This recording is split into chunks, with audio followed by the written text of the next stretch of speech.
آپ کو بتاتے چلے ہارون آباد سے انچارج نمائندگان عدیل راجپوت کی رپورٹ کے مطابق ہارون آباد ڈی سی کا دورہ۔ ڈپٹی کمشنر سلمان خان لودھی نے آج فقیر والی میں آٹے کے سیل پوائنٹس کا اچانک دورہ کیا اور آٹے کے مقرر نرخوں پر فروخت اور دستیابی کا جائزہ لیا گیا۔ ہارون آباد ڈی سی بہاول نگر نے فقیر والی کا دورہ کیا۔ اس موقع پر ایڈیشنل ڈپٹی کمشنر جنرل محمد یوسف چھینا بھی ان کے ہمراہ تھے۔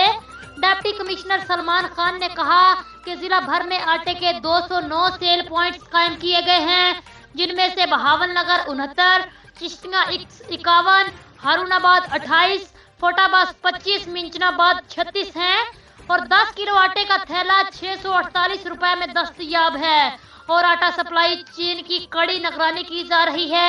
انہوں نے کہا کہ پرائس کنٹرول کرنے کے لیے متعلقہ پرائس مجسٹریٹس نے اب تک 4363 معائنہ جات کیے ہیں اور 9 مقدمات کا اندراج اور 1,06,000 روپے جرمانہ عائد کیا گیا ہے۔ جی ناظرین، مزید کسی بھی خبر اور اپڈیٹ کے لیے آپ دیکھتے رہیے PN